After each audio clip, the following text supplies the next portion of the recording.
Boom, we're live. Welcome back to another episode of these crazy people that just eat meat and can't stop talking about it. It's me, the usual suspect, and the reoccurring suspect, Janice, here to talk about all things meat, all things weightlifting and yoga esque on this holiday weekend. Which weekend is it? Memorial Day? Yeah. Memorial Day. Woo! Tomorrow I don't have to work. Barbecue weekend.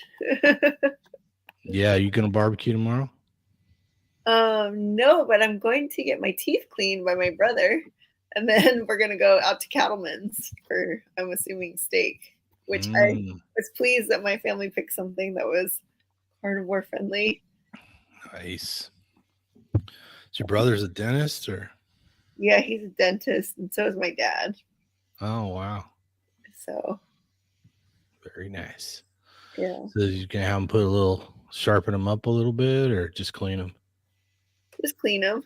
But I think now, like, being carnivore, it should be easier. I know my gums don't bleed and they don't hurt and they're not receding and my teeth are not as sensitive. So I feel like that's always Yeah, a good thing. you know what? Now that you mention it, I used to have sensitive teeth too. Yeah, I hear people who are not carnivores constantly talking about having sensitive teeth. Hmm. You don't I have it hadn't, anymore either? I hadn't thought about it in a long time, but that maybe that makes sense. Something we were eating before, whatever it's chewing through the enamel, or maybe it's swelling, or inflammation makes them more sensitive. Plus all that stuff like gumming up along the gum line, right? Like all the Mm. carbs, like putting that film of like plaque on your gums. I feel like I don't really have to, like, when I floss it's really clean except for like one spot that gets like, if I eat like just regular like ground beef it won't get stuck, but if I eat like steak or some sort of like salami there's always something stuck in between one set of molars. Other than that it's like really clean when I floss. Do you have that too? Yeah, I noticed that I don't get the tartar. ADS is here, by the way. Say hello to ADS. Good to see you. I haven't seen you for a while. Glad you're here. Yeah, I don't get that. I mean, I used to get that like plaque or tartar or whatever every day when before, start building up on your teeth, and now teeth feel all slippery and clean. Yeah, it's nice not getting that film. And then also I feel like my teeth are not crowding as much, because you're using your jaw more, I guess. I don't know. More chewing, More more chew mewing. and there's not as much crowding. Raymond says sugar feeds bacteria. No sugar, no bacteria. There you go. That's right. ADS. I don't know ADS. Hi, ADS. Yeah, ADS was pretty regular commenting on the live streams for a while. So it's good to see him back. Of course, Raymond's usually here too. Raymond's here if he's not at some fancy concert somewhere. He likes to go rock out. So, yeah, I think what Raymond says is true. I've mentioned a few times. I was reading up on bacteria in the human body, and then I came across some studies that were talking about candida and streptococcus in the mouth. They actually live in the film in our mouth together, and they work together to break down starches. Oh, yeah. And so, candida is a fungus, and a number of people have problems with fungus. And then of course strep causes strep throat. So one might surmise that if you stop eating starchy, sugary foods, you probably have less of that living in your body and less likely to get a nasty infection. So, Yeah. along with less fur on your teeth. Yeah. Also less likely to get sick. I feel like everybody has been so sick, and it's like, I haven't gotten, knock wood, I haven't gotten sick, for months and months of everyone being sick. But we'll see. But yeah, I was also noticing. I go to this fancy gym, and so they had their summer launch pool party yesterday, and it was like all of these like really um, really attractive, like blonde, mostly blonde women, but like wearing like their little tight bikinis. And at one point, there were so many of them in one place, and this military helicopter flew overhead, and like they flew back because all the women in the bikinis were waving up at them, and so they flew back and they like banked the helicopter so they could look down and Oh check my out god. the bikinis. And I was thinking to myself, this is kind of surreal that I'm like at this like high end gym, with all these like blonde Barbie women. But then I felt like this being a carnivore, like I wasn't, I didn't have like social anxiety. I was just there, and it was fine. I mean, I wasn't like one of them. They're all like, in this little like this group, right, where they all like hang out and they're all like have perfect sculpted bodies, Should I put you on the spot What about what? about how good you look in a bikini? Because you look great. Well, thank you, but these women are like seriously like, and some of them I know have had some work. Like it's kind of obvious, Of course. but they have like they're genetically like they have really nice physiques, and then they're literally there like I feel like they work out all day every day. Like Mhm. they don't I feel like a lot of them probably don't have to work, But Mm. thank you. Yeah. I feel pretty like I'm starting to work out a lot more, and we were talking earlier about the recovery time. I've been working out for a whole month, and I've gone like every single day, and I don't feel like I get sore anymore the way I used to get sore when I was a vegetarian. I'd be so stiff and so sore for, days. But I mean, you work out every day, right? At the gym. Yep.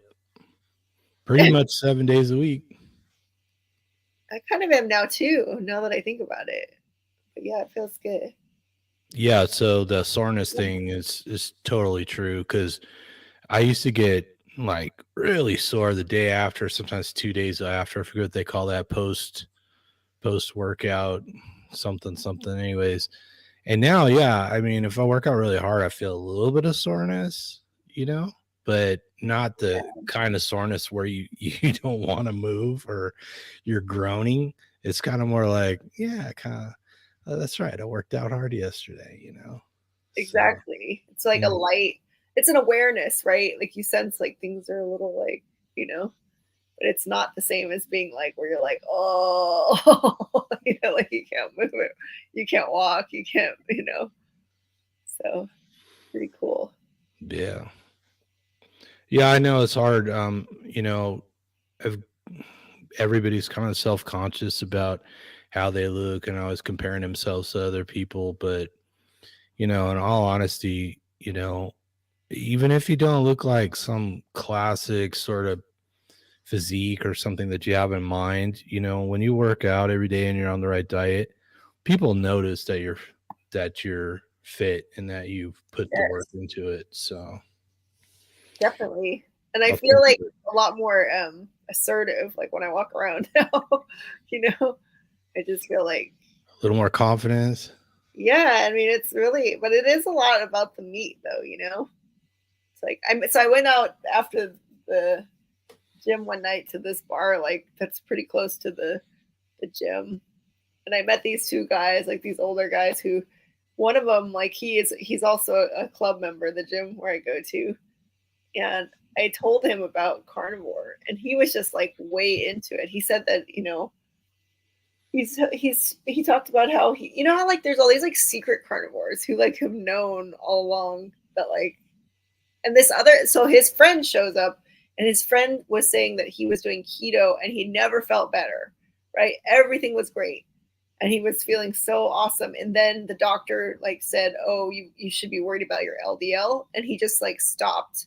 And Mhm. then ever since, like, he's put on weight, and then ever since then he doesn't feel good. And I said, why would you let that one thing stop you when you know that you felt like the best you've ever felt, like everything you felt good, but the doctor told you like, oh, you need to stop because your LDL's bad, and then now he's like, he's unhealthy again. It's like I don't get people. It's like I told them, I'm like, just don't go to the doctor. You don't need to go to the doctor.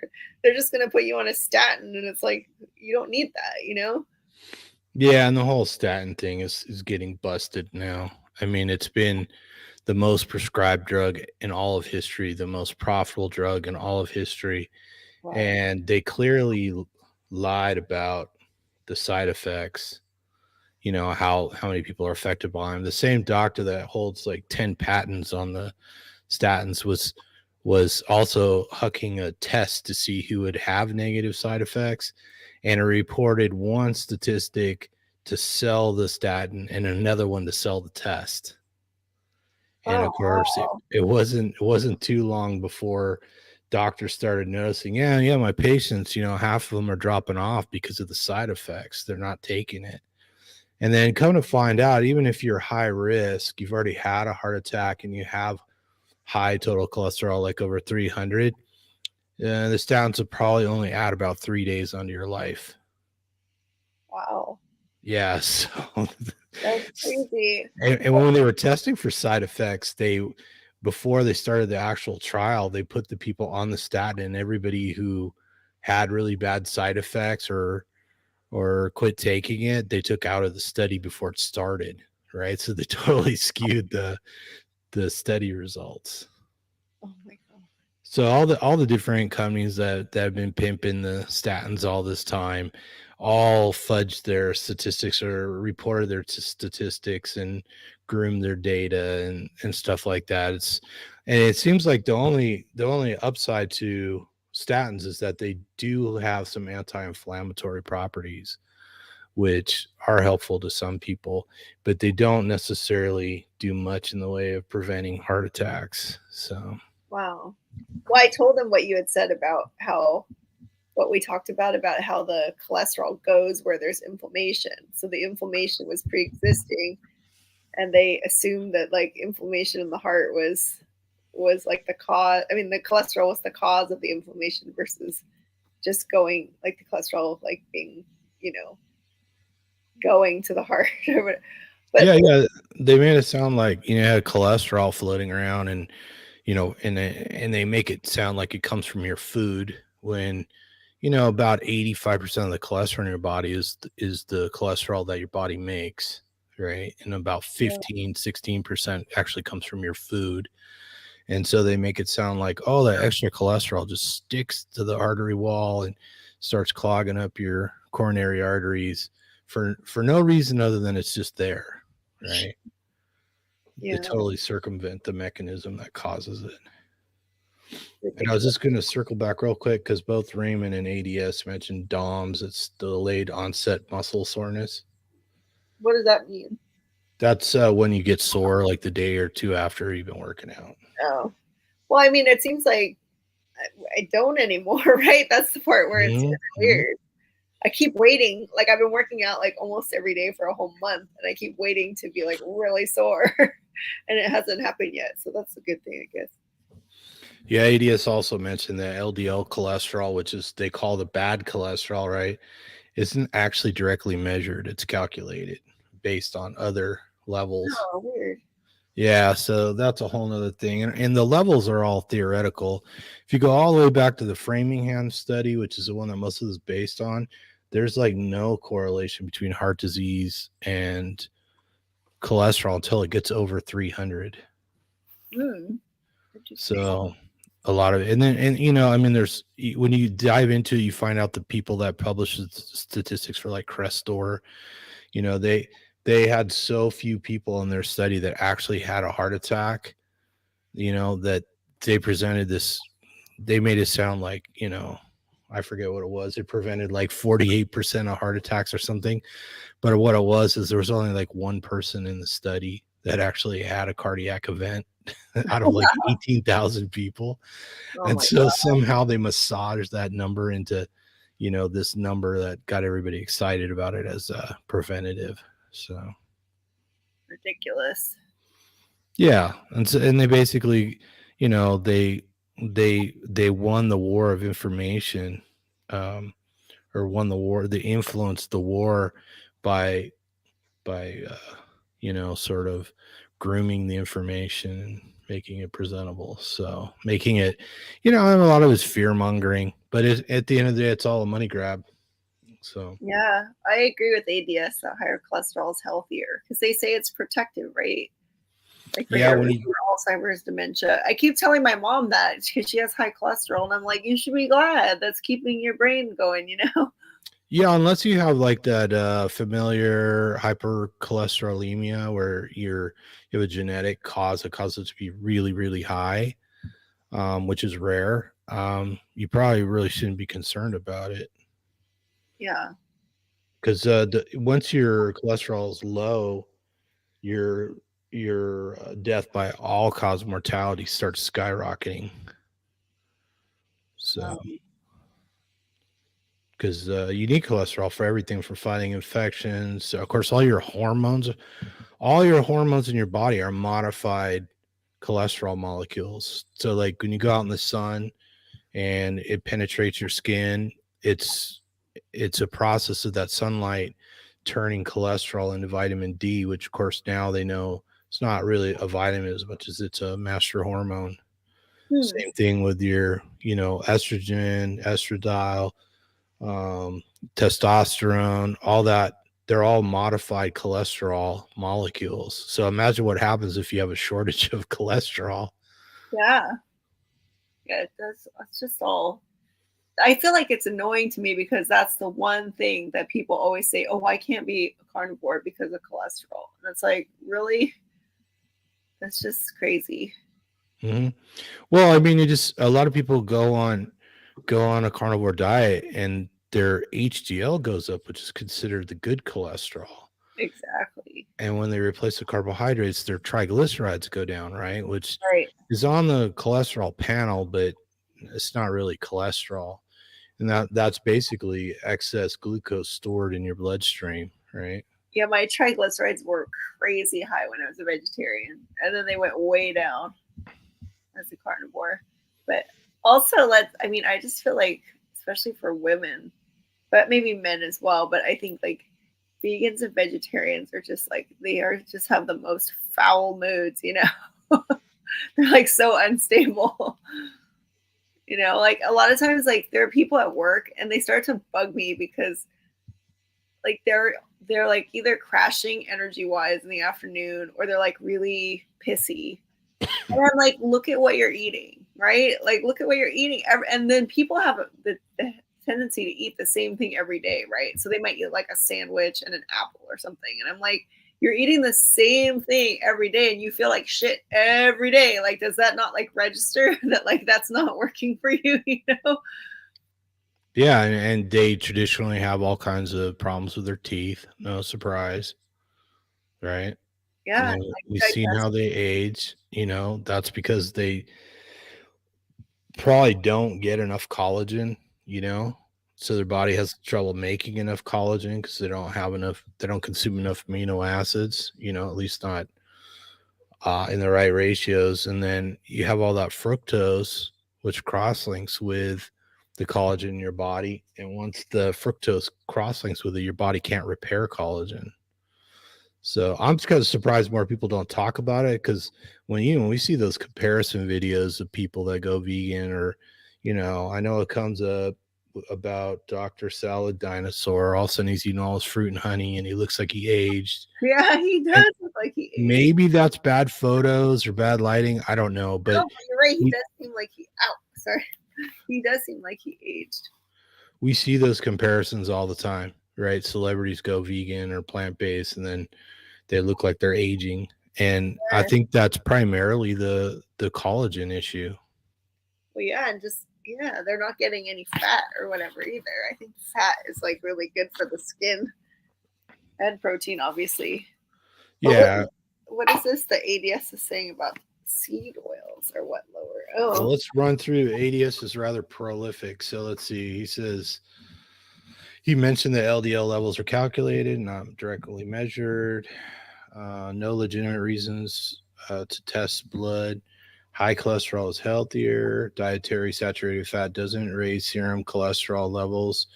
Seed oils don't lower serum cholesterol levels. Uh, Phytoestrol in the seed oils is what actually lowers cholesterol. When we stop consuming phytoestrol, our cholesterol levels return to normal. And then, Paul Saladino serves too long. So you could get too much sun. Well, probably also that honey and fruit. yeah.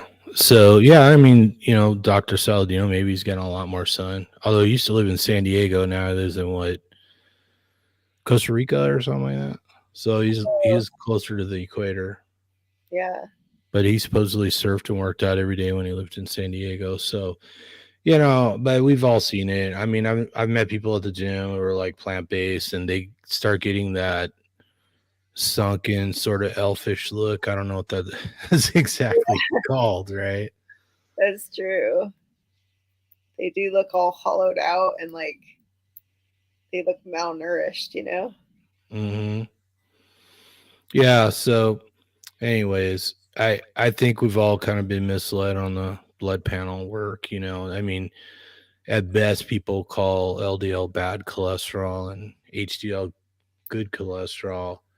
And, there's really no sort of granular understanding of it and what, and how those levels actually affect us and which ones are actually statistically significant to health. I mean, if your HDL is really low, Whole Foods vegans turn into Gollum.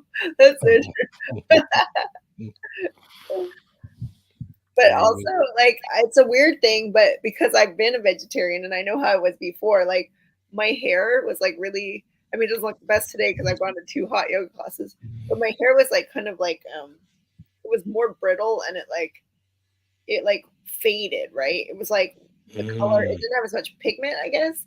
And then now, like, I'm older, I'm like easily, what, like 10 years older or whatever, at least for sure, like 5 years older than when no, more like 10 years older than when I was a vegetarian. And like my hair is just like more like it's blacker, I guess, or just darker. And then also I had like, you know how they say when you have thyroid problems, like they say the outer third of your eyebrows like is gone. mm, But I've noticed since I've been carnivore, like like right now I don't have anything on my eyebrows. Like they're pretty like thick again. Like they're like filled in too. There's something about your thyroid that like causes your eyebrows like, and they said specifically the outer third to like fall out or whatever or not grow. mm-hmm. I've noticed that like I think carnivore definitely um, I don't know, just things like that, like small things that you don't really think, but they're like indicators. And I don't get any skin tags. You know how they say skin tags are from like sugar and Mm-hmm. insulin? I don't get skin tags anymore. Like just weird stuff like that. I don't get Yep. rashes or like fungus on my skin or yeast infections or UTIs or like all that stuff, that you get from like the candida and the. Yeah, I used to get new skin tags too, and I haven't gotten any new ones. And then the H spots on the hands, like the ones on my right hand, actually you almost can't see them anymore. I don't Oh, even know interesting. why. And the ones on my left hand, you can, of course, my video's lagging way behind. Every time I'm recording or doing a live stream, I'm like, damn it, I'm just gonna buy a new computer. And then and then during the week, I'm like, do I really want to spend that much money? But anyways, I'll show the backs of my hands. You can barely see the spots on the back of my hand. So not only do I not get new ones, they're going away. That's cool. Oh, So I see. But I yes, used yes, skin tags are a sign of insulin resistance, like ADS says. Like it's pretty crazy. yeah, so there's that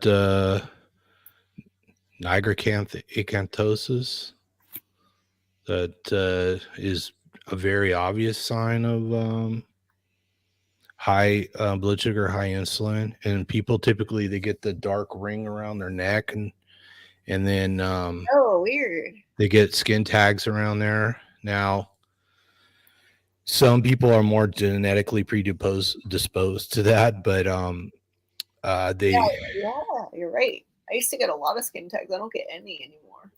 In yeah. fact, I think the ones that I had are gone. I don't know how, but they're not. But also, I mean, I know we've talked about it before, but like for sure, hormones and libido. Like I feel like there's just no. I mean, I feel a major difference from when I was a vegetarian. Like it's as if like when you're a vegetarian, it just like turns all of that off, all of your hormones. You know, Yeah, maybe we should release that lost episode of Valentine's Day, the libido episode. the Vito episode that still sitting in the on I the think we shelf should somewhere. just record a new one. I'm down. You know me. Do a new one. But yeah, it's kind of crazy, all of it. I just think people don't realize, like, they just, I've been having all these conversations with people, and it's like they just expect to have poor health. They expect to have all of these things just wrong with them. And they never attribute it to what they're eating. Like, I just don't understand that, other than to say, oh, well, I just need to eat more vegetables. Like, everybody seems to think that, like, the more plants they put on their plate, that's going to cure everything. They never bother to go, well, I keep adding plants and I'm not getting any better. Yeah, well, I mean, that's what we've been indoctrinated with. I've been told that since we were little kids. I mean, the cartoons are all sponsored by companies. That's, what they call series cereals. Oh, really? That's so funny. Yeah. So that's why, soap operas are sponsored by soap companies. Cartoons are sponsored by cereal companies. And that's how soap operas got called soap operas. Oh, that's so hilarious. And then, of course, we grew up with the orange juice commercials, apple juice commercials. Capri Um, Sun. what's the oatmeal? And for those who haven't heard the joke, Wilford Brimley used to sell us oatmeal. Now he sells us diabetes supplies. There's some great mashups of that on YouTube if you guys want to entertain yourselves. So, Well, didn't he also sell the Werther's original like candies? oh, did he? Maybe he did. I don't remember. It's funny. Yeah. So yeah, and I'm not surprised because that you start a conversation with somebody and they typically say, "Oh yeah, I usually eat a healthy diet," and then everybody's opinion of what a healthy diet is all over the place. Yeah. Oh, ADS is, yeah, they think they're just growing old. But it is the diet and the lack of, yeah, so true. I see a lot of, like, the thing that's alarming is I see a lot of people in their 20s, and I'm like, you are really unhealthy. Like, I mean, because I work with people now who are so young, and I'm like 20 years old, like more than 20 years older than some of them, and I have like way more energy than they do. you know, like they're just like dragging. Hmm. Yeah, I see a bit of that too. Work with some 25-year-olds, and they could be pretty sedate during the day. Yeah. And I think they party hard, most of them too. So it's not just a crappy diet; it's perhaps a little too much booze in the evening. Well, I think the biggest thing that I've seen that causes like the most issues for people is boba tea. Like, could you get any worse than drinking boba tea? It's just like, all sugar, all starch, drinking your calories. It's got to be, I mean, just, I don't even know. Let's look it up. How much sugar the average, look it up. The average boba tea has. Because the boba tea normally has those tapioca balls in it, right? Yeah, it's got or let's say carbohydrates in boba tea. Yeah, so that's tapioca is made from what's that root called? Cassava root, right? So it's a big starchy tuber that's got to be detoxified so you can eat it. And then they turn around and process it, so they turn it into a flour, and then they make things like tapioca pudding or boba balls or whatever you call them. I assume they're called boba balls. This says a 16-ounce of boba milk tea has 56 grams of carbs, which includes 0 grams of fiber and 40 grams of sugar. Damn, 40 grams of sugar. That is outrageous. I'm actually gonna measure that out on a scale so I can see how much 40 grams is. Well, it's like 40 paper clips, right? Don't they say like a small paper clip is like a gram? Sounds about right. But that is so crazy. I feel bad because my niece and nephew were totally hooked on boba. And I'm just like, you have got to give that up. Oh, an 8-year-old with diabetes. Oh my God. That's so sad. That's really bad. 8 years old. I guess Tom's isn't a fan of the is that croissant diet? Yeah, well, I don't know what the Christmas diet is. I mean, I like the taste of croissants, but Yeah, who doesn't? flaky, buttery croissants. Yeah, I could say I actually kind of missed that. Now that I think about it. That's so funny. We should talk about foods we miss because my mom just asked me that today. She said we went out to lunch and then she said, "Do you miss eating like oh, because we walked by a pasta place?" And she's like, "Do you miss eating pasta?" And I said, "No, not really. I don't miss pasta. Don't really miss bread. The things that I would maybe miss are like pizza, pepperoni pizza, and then maybe potato chips, French fries, and I don't know. What would you like if you could just eat and it would have zero impact on you? What would you eat?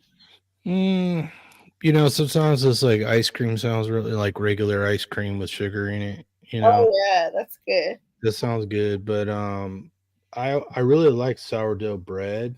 Oh yeah.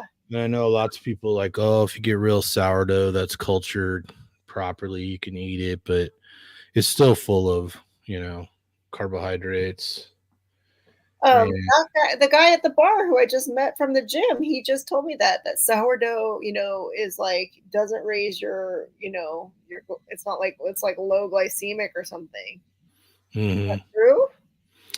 Well, it probably doesn't spike your blood sugar as fast, but they say the same thing about like multigrain stuff, complex carbohydrates, but they still all turn into sugar. They still elevate your insulin, so at the end of the day, they may be less they maybe damage your blood cells less, so your A1C isn't quite as bad, and they may not raise your insulin levels as high as they would be. It doesn't quite spike as much, Hmm. but it's still elevated for long periods of time. So, maybe they're lesser of a problem, Mhm. but they're still problematic. And of course, it kind of depends on what kind of person you are. If you're going to have a slice of bread once a year, it's not going to matter, right? Right. But if you're going to fall down the carb hole, you know, um, then it's problematic, you know. So Yeah. I don't buy bread, So, and I notice like if I'm out with people and I eat a burger with the bun, I notice it makes me feel kind of sleepy, lethargic. Yeah. So I just avoid it because it's not that enjoyable, you know. Speaking of sleepy, I went to the shabu shabu with my mom, and I was really like all I had was just I put like chicken thighs and ribeye into the broth and like cooked it right, and that's all I ate.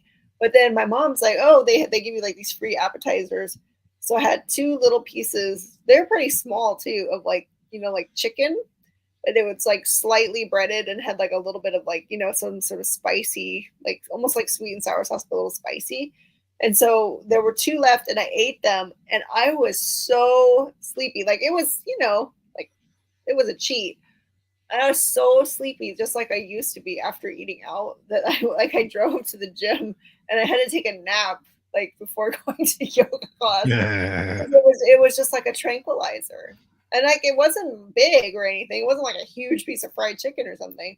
But I was just like, oh, like it tasted like candy because it had a little bit of that sauce on it. Mhm. And I just realized like I'm so sensitive to it now, that I was just like Mm. I can't even because I haven't been cheating. Like I've been very good for a very long time. Like I used to eat like, maybe I have a little chocolate ball or something, this or that. But like lately I feel like the price is too high. I like this croissant diet though. I would definitely like that. Like if just having no seed oils, but beginning to eat like buttermade. I mean, that seems like it probably would work for some people, right? Like just keep Mhm. you're like just eating more traditional where everything's made with butter and flour and no seed oils. Yeah, and I can imagine, I would probably notice the difference if I ate a piece of real sourdough versus a hamburger bun. Maybe it would be I wouldn't get sleepy because it wouldn't raise the blood sugar as much, so insulin wouldn't go up as much, and blood sugar wouldn't go down as much or something. Yeah. I like what Raymond says. We're not moderators. We're better abstaining. I totally agree. Like since like I've gone through my carnivore phases, and I'm just like ever since I'm like just abstaining, I just feel like 1,000 times better. Yeah, I'll say hi to Dad you are real quick since he was here. Uh-huh. Yeah, I'm for the most part I'm an abstainer, but not and I usually encourage people to figure it out whether they need to be a moderator or an abstainer Hmm. because I can't really tell people what's best for them, you know. But I Hmm. think most of us lean towards just being abstainers. I mean, Yeah. if I eat some ice cream as an example, and I ate some regular ice cream when Joe and Justin were out. It was actually frozen custard, is what it was. So, anyways, I didn't feel good. Fortunately, we were walking around because we were doing the tourist stuff. We were walking from Santa Monica down to Venice Beach. So like I burned it off real quick and I felt fine, Hmm. but I can't imagine something like that making me go down the carb hole because, like, one, it was so sweet I couldn't even finish it, and two, I felt, kind of queasy pretty quickly. Probably within like 15, 20 minutes of starting to eat it, I was like, oh, you Yeah. know. So I don't know. For me, that's more than enough of a deterrent. I'm not. I just This doesn't even show up on my radar. Um, but I know for some people that like the bread and the sweet stuff starts creeping in, and pretty soon, they're eating it every day, all the time. Yeah. So as much as I'm mostly an abstainer, it's probably for a different reason than a lot of other people. So, but some people do fine with a little moderation. I know some people they'll have like a sweet potato once in a while or whatever. I don't know It just why people would want a sweet potato. Like they're either, gross. but I don't like sweet potatoes. but we live in this world where we're not supposed to judge people. So I'm like, You know, you I stopped doing the little cheats around the holidays too. Like I was making like holiday season. I would make little like sort of like more like keto. Like I would make little like crustless. Like in ramekins, I would make little mini like apple cobblers where I would like use apples and cinnamon, but I would sweeten it with stevia and then put like some little nuts on top and like heavy whipping cream.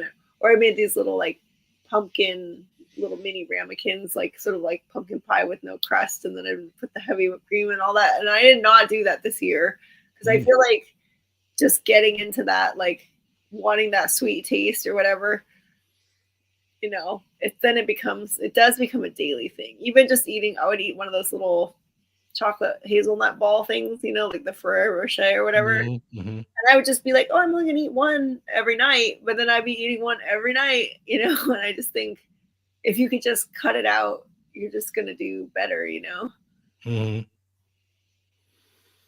But Yeah.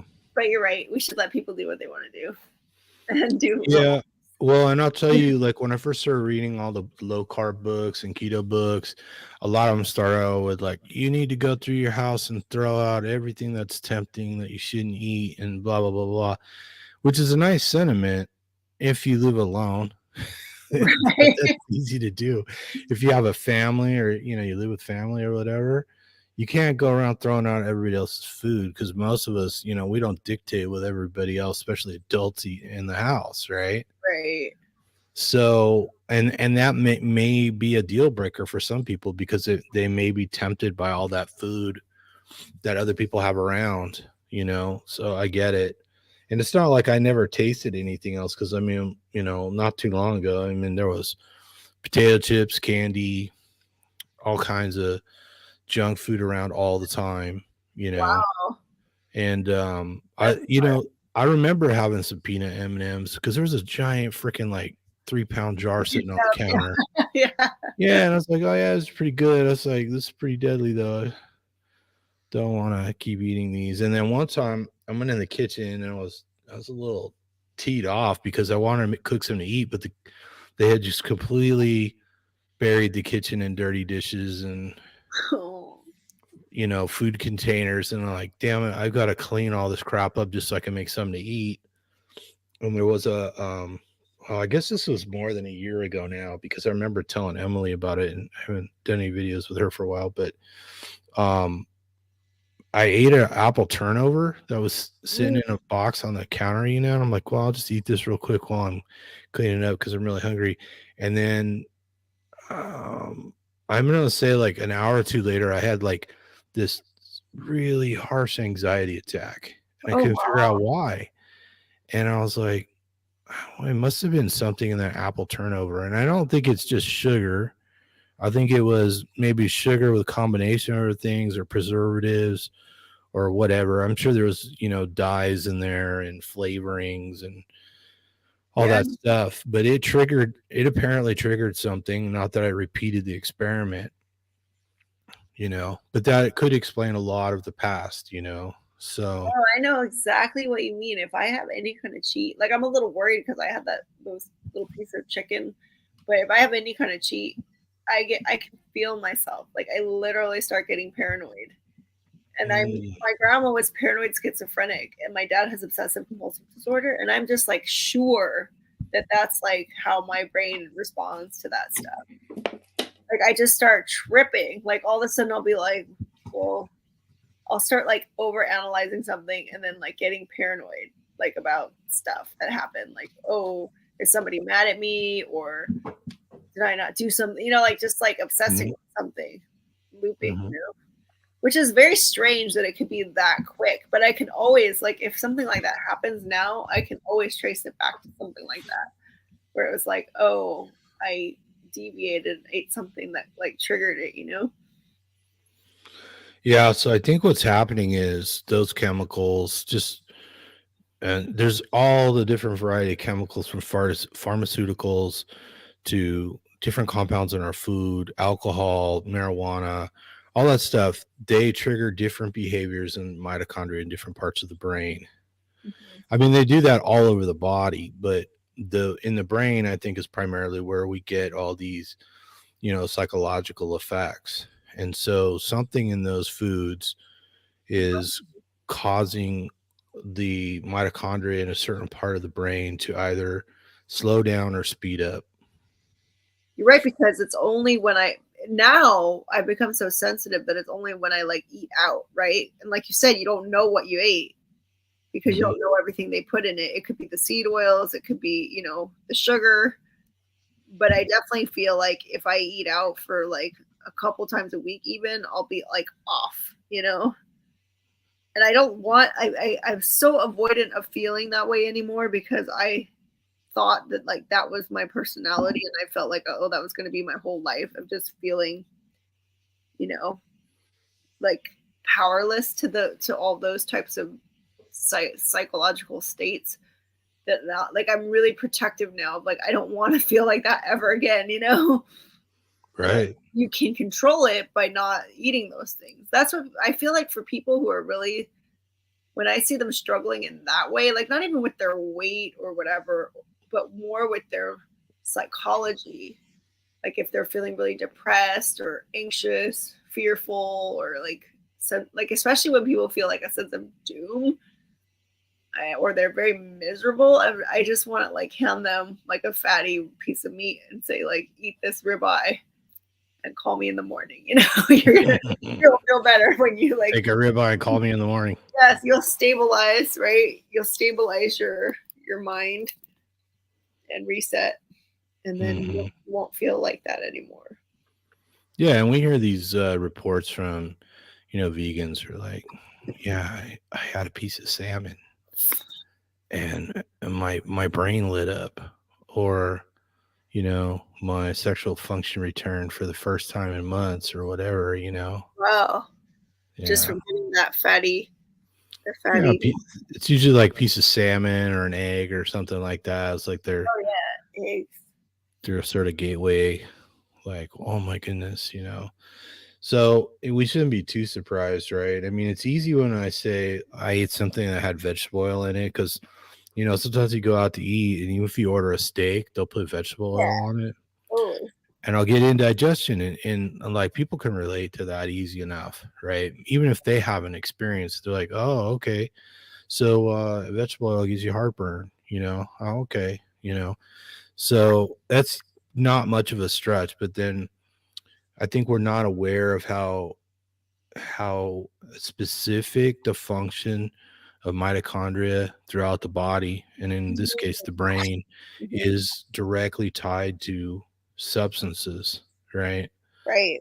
So, That would be a good like research project to see like which things affect which areas, or which states, you and know. that is specifically how most psychiatric drugs work.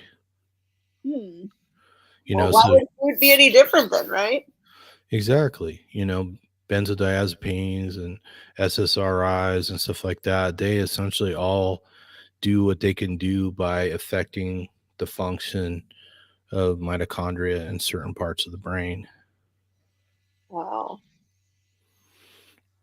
So, Yeah, it's and pretty. and actually the digestive tract as well, because a lot of the what we call it neurotransmitters and stuff like that are tied to functions in the digestive tract as well. So,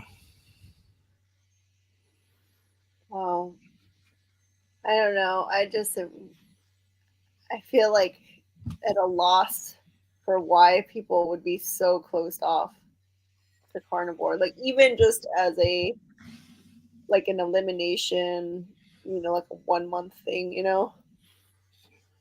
well, they've been compelled through constant indoctrination to eat more plants. Eat more plants. They're healthy for you. They're good for you.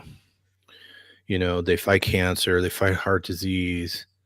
You know, But yeah, if and like, you tell someone, "Oh, I'm gonna do like a cleanse and I'm gonna eat all plant based for a month," they'd be like, "Good for you. That's so great.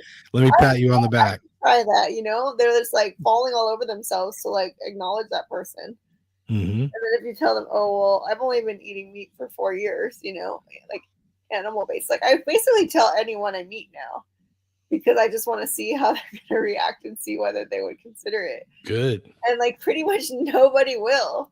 Although my yoga teacher, which was cool, is he lives in the Santa Cruz area and like teaches down there. And then we started talking more and more, and I come to find out like that he's pretty much like a carnivore. And like it's almost like he was admitting more and more and more. By the way, he had a cool idea.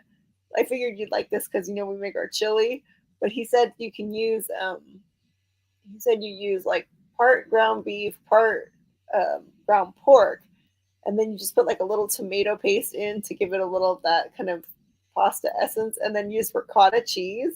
And he said it Mm. tastes like lasagna, but Mm. without the noodles. And I was like, that sounds Mm. pretty good. I never thought of putting ricotta in to give it that kind of, how they layer the ricotta and the Yeah. meat and the sauce. I was like, that sounds pretty decent. I have mixed the pork and the beef before, and it Yeah, does make for a nice chili. yeah. And of course, the ground pork is super cheap. Um, Oh, I love that bull combo to make it fattier. I make my meatballs like that. Never crossed my mind to try ricotta, but Yeah, it's kind of cool, right? I might try and go scare up some ricotta tonight. I know. I told them I was gonna do it too because I feel like that's like I love that kind of like layering of the like lasagna, but I haven't had lasagna in so long that I didn't remember it had ricotta in it. Yeah. I hadn't been putting cheese or any kind of dairy in my chili for a while because I thought it seemed like I was slowing down digestion or something. Yeah, I tried But putting the little chilies in that you said. Um, those are pretty good. I'm definitely gonna make some chili tomorrow.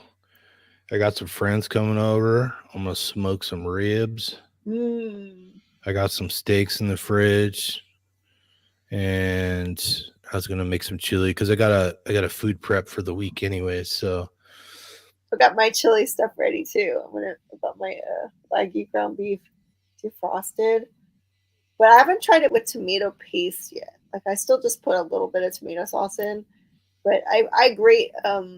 Speaking of cheese, I grate just a little bit of Tillamook cheddar in just to give it a little bit of like mm, enhancement.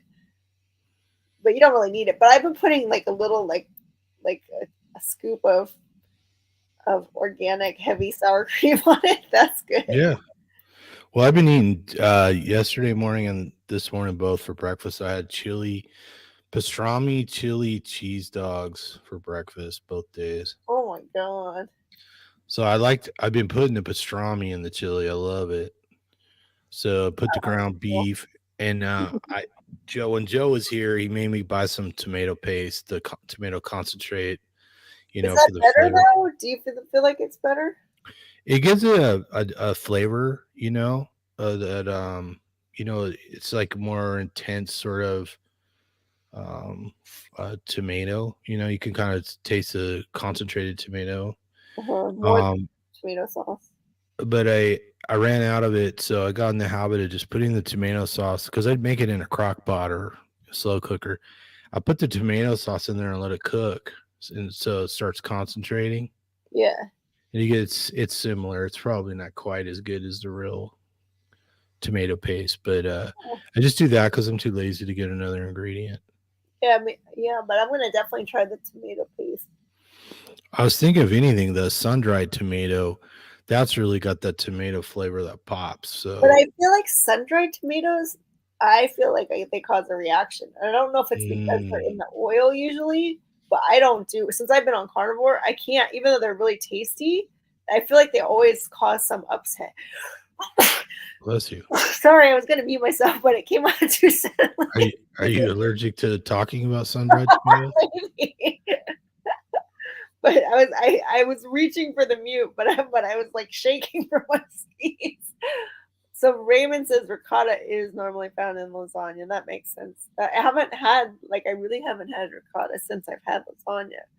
I used to love like speaking things I've missed. Like for my 16th birthday, I had like a party that had like pizza and lasagna. Mm, That was like what I always wanted. And that's why I think I went to Italy to live there because I just like was so. I think that's why my mom was so surprised. She's like, "Don't you miss pasta?" And I'm like, "No, I don't think so." You know, mm, because if you make us like the chili is almost like a ragu, right? Like just that feeling of eating like meatballs or whatever with a little bit of tomato flavor. mm. But I don't Kind of know. similar, yeah. I don't know whether. Do you think that it's also just our food? Because I feel like, I mean, I don't think Italians like. I don't know whether they really deal with all of the issues that we have, but I don't think they do. I don't think there's like all this obesity and like diabetes and everything, and they're eating all that pizza, pasta, drinking wine, and yeah. Well, my speculation is one, we've all heard about the Mediterranean diet, which is kind of a misnomer because the whole of the Mediterranean doesn't eat like that. I mean, it's one localized area that really eats like that. And previously, in generations past, almost everybody who lived along the coast ate a lot more seafood. But the seafood's scarcer and more expensive now, so they eat other things. And in fact, in northern Italy, they're known for their beef. Yeah. And things like what you call it? What's the other Italian cheese what's the cheese they put on pizza?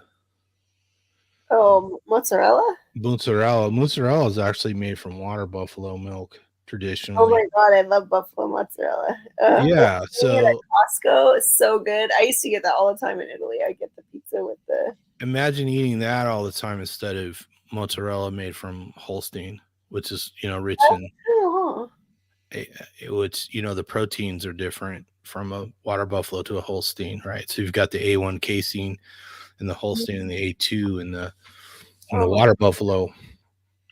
So nice. you take away the seafood, you change up the dairy, and then of course in Italy people make a lot of pasta from local wheat with local ingredients. They're not eating the super refined stuff that we typically eat here. Yeah, it was definitely better. They probably don't put a bunch of sugar in their red sauces like they do here. No, you're right. Everything did taste like way fresher. Plus, the portion sizes are way smaller. When I went over there as an American, I'd be like, I'm still hungry, because they give you such a small. And they also eat seconds is the meat, right? So they're definitely eating meat. Hmm. Yeah, so like, I mean, when was the last time you were in an Italian restaurant here and you saw pork on the menu? That's true. You go over there and then you pork, right? And beef and yeah, and horse and all that stuff. Yeah. I've actually had really good steaks in Italian restaurants here in the US. So I was kind of surprised because until I was carnivore, I never thought about ordering a steak in an Italian restaurant. But then I wind up going to one with somebody, and then I'm like, oh, they got steak on the menu. Let me try that. And the steak was fantastic. So, Well, they only focus on like here, like they call them first and seconds, right? So they only focus on the first, which is the pizza, the pasta, and all that. But there they have, your second course is supposed to be like some rabbit or some beef, some kind of meat. and then let's talk about, all the hydrogenated vegetable oil that went into everything, right? You know, I mean, typical Italian salad dressing here probably has no olive oil in it. It's probably got like soybean oil in it or something. Exactly. Yeah. Well, that's what making Raven's really got me thinking, or no, ADS about this croissant diet then. That maybe that's really what it, because they talk about like people back in the 60s and 70s, right? Like they just weren't eating as much of this, the seed oils. Yeah. And even olive oil was very localized until modern times. So people are more likely eating butter. Yeah, butter. I Yeah. mean, that's what they would bake with, right? Like real butter. Yeah. And of course, the food here, I mean, if I went and I bought a croissant, I could almost guarantee it's gonna have vegetable oil in it. And 5 years Exactly. ago, it had hydrogenated vegetable oil in it. And there's all kinds of preservatives in it, so it'll last on the shelf for a week. Oh Whereas my God, you're right. you go to France and like they throw them out every day. That's true. Maybe that is the culprit. Maybe the seed oils are and the preservatives are Well, damaging. imagine you're eating plenty of animal fat because you're eating meat and butter, and these other things are ancillary. Right. You're not going to see the severity of disease that you see here, where there's so much, you know, packaged food. Yeah, I don't think it's fair to say highly processed because I don't like to just lump everything together, right? Because I mean, when we Right. say butter's not processed, right? Yeah, yeah. I see what you mean. And I think you're better off eating bologna as opposed to a Twinkie, right? Yeah, for sure. You're better off eating a hot dog than a donut. That's a really good point. Yeah. So, So it's not um, about the processing necessarily. It's about like the ingredients. yeah, and I think people make a mistake when they say, highly refined carbohydrates are so much worse than, I mean, honestly, if you're eating a bunch of bananas and apples and stuff like that, you're going to get sick. Exactly. God, these people are obsessed with bananas and apples. Like, I'm so tired of it. Like, at work, I'm like, everyone is eating apples and carrot sticks and like bananas. I swear, those are like the top three things people eat: carrot sticks, apples, bananas. And I'm like, throw all of those in the garbage. Don't eat any of those ever again. Hmm. And oatmeal, like, get over oatmeal, people. The Yeah, oatmeal, and the oatmeal by nature has to be processed, right? And then like yogurt, like people eat way too much yogurt with sugar in it. Hmm. And they're like, oh, I mean, oh, and yogurt and granola. It's like the most unhealthy thing you could eat. Right. And with And those are, banana, they think they're like, oh, like fruit and granola and yogurt. I'm just like, you are going in the wrong direction. yeah, maybe we should do a documentary where we just feed people these foods and then take their blood, I mean, start you'd be measuring their better off eating glucose. like at McDonald's every day probably than eating that. Well, if you went in there and ordered, plenty of meat, and weren't drinking a bunch of soda and eat a bunch of fries, you could probably do all right. Yeah, and even before when the fries were cooked in beef fat, like you'd be better off eating that, you know? Hmm. Yeah, as opposed to all that vegetable oil. Well, I like I said, I get really perplexed by how like you'll see these vegetarians who they're clearly not healthy, but they still think they're doing the righteous thing, you know? Hmm. Yeah, little by little, it's I think they're starting to be aware of the fact that they're not really saving animals.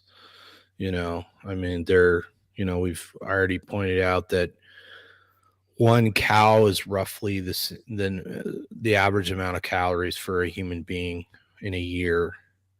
But when you depend on crops and things like tree fruits and grains and stuff like that for the most of your calories, you wind up destroying all kinds of life forms, from microbes in the soil to bugs to rodents, and then even deer and hog and coyotes and all Wow. the other food web that goes with it, just to have corn, wheat, avocados, whatever it is. You wind up, especially the row cropping, because the soil just gets destroyed. You have to put chemical fertilizers on it to get Oh, food to grow. And so the topsoil is, especially at the top, is not healthy, right? You've yeah. done herbicides, pesticides, and chemical fertilizers on it.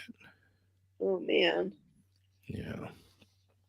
Whereas if you just put the prairie grass back there, prairie grass keeps the soil healthy, and then the food web develops around that, right? You have, ruminants walking around, cows and sheep and stuff like that, and goats and hogs and chickens, and all the birds that go along with it. Then all the bugs come along, and of course the predators come along. So that way, prairie grass has really deep roots. They can go down, at least 6 feet, sometimes some cases, more like 10, 12 feet deep. And the animals move the water around, they condition the soil, their waste material moves water around, so you fight desertification in areas where you have limited seasonal rainfall. And so you increase the habitat for a lot of the animals, and you keep the ground covered up so the sun doesn't scorch it. And then that also helps with erosion, so you don't get these seasonal floods that erode enormous chunks of land and wash the Yeah. soil into the river. Yeah. So, I think people are gradually becoming aware of that. And, the whole thing of regenerative agriculture on multi paddock um, cattle and stuff like that. They move the animals around on the land. And, you know, I like to remind people that there used to be millions of head of bison roaming around North America, Oh, basically from Canada to Mexico. There was bison, millions of them, and there was no problem with CO2. you know there's vast prairies, where these animals lived, and lots of other animals lived, and lots of people fed off of them. So it can be done. And we're not really that short of land. There's lots and lots of land that's not fit for growing crops that you can put cattle on. that's true. Because they Yeah. can get all over the place. Yeah, when people say that, I think they've lost their minds. They've clearly never driven across Kansas, much less Texas. You know, Yeah. but as long as raising crops is a predictable, profitable sort of thing that people demand, people are gonna stick with that. Yeah, and they can charge so much for that stuff. Hmm. But I mean, we could have more ducks and geese and cattle and hogs and, Tasty. yeah, all the tasty animals. Maybe we'll get the mammoth back one day. You never know. I mean, what if you could reintroduce mammoths as just food stock, like cattle? That'd be crazy. Yeah, I was reading an article the other day, and they were talking about the Egyptians in the Auric, which is an extinct type of cattle. And the Egyptians then, at least 50% of their diet was just oric. And they Wow. had other animals, right? Yeah. So, and they had it was such an important part. You will see lots and lots of inscriptions and tombs for the Apis bull, which is really it's a type of oric, an oric that they worshipped as like a quasi god or deity that provided food. Huh. So they used to fill these giant sarcophagi with pitch, and it was full of oric bones or bull, Apis bull bones, right? And it's sort of their semi-religious sort of reverence for their food, their favorite food. Yeah. There's entire sort of religions based around it and stuff like that. So I think people think, oh, the Egyptians were growing wheat and this and that and making beer. That's kind of, we start talking about the food they ate. That's kind of, they had competitions with their neighbor to see who had the whitest bread, who had the most refined flour and stuff like Oh, wow. that. But you go look at the inscriptions and stuff that they left. They don't really talk about that near as much as they talked about cattle. Huh. And of Interesting. course, they ate all kinds of animals, not just cattle. But while at its peak, or for not just its peak, but for a long period of time, at least 50% of their diet was just cattle, Wow. a particular type of cattle. That's cool. So, anywho, so you did yoga twice today? I did. I did. You're a super trooper. Yeah, I did a 75-minute Bikram, or and then just a 60-minute yin easy. But So, tomorrow morning I'm going to forget what it's called. It's called either toned or sweat. There's two. Oh, I'm going to tone tomorrow. mm, Yeah. So, but yeah, working on my fitness. good for you. But I think we should probably wrap because I drank like a gallon of water and I really have to go. It's starting to squirm. Yeah. All right. Because well, first of all, I went to Shabu Shabu, so I had like a lot of broth, but then I drank like 2 giant things of water from being in the hot studio today. So, Rightio, we'll wrap her up. It was good seeing you. Glad to hear you're getting back to the yoga, and you're doing a little weight training too. yep, I'm doing my Check Pilates you out. style weight training. But oh, I bumped into the trainer guy that was recommended for the actual strength training. I saw him at the pool party yesterday, so I introduced myself and I said, "Hey, I want you to be my trainer." And he's like, "Okay, just reach out to me." But not yet. I'm not ready yet for the pure strength stuff. So I'm not in your arena yet, Tom. Well, you're plenty fit and you look great, so don't beat yourself up. Well, I'm gonna just take it slow, Mm-hmm. I gotta build up all these muscles, these unused muscles. Yeah, there's no rush. You're doing it right. You Right. made the choice to get back in the gym doing some exercise. Just enjoy it. Yeah, I am enjoying it. Thanks for all the encouragement. I'll be asking you questions as I get farther into it. So All right, well, we'll sign her off. Let's tell everybody out there, eat some meat, feel better. feel better. Whatever Whatever you you do, do, don't don't fall fall down the down the carb purple hole. And hole. broadcast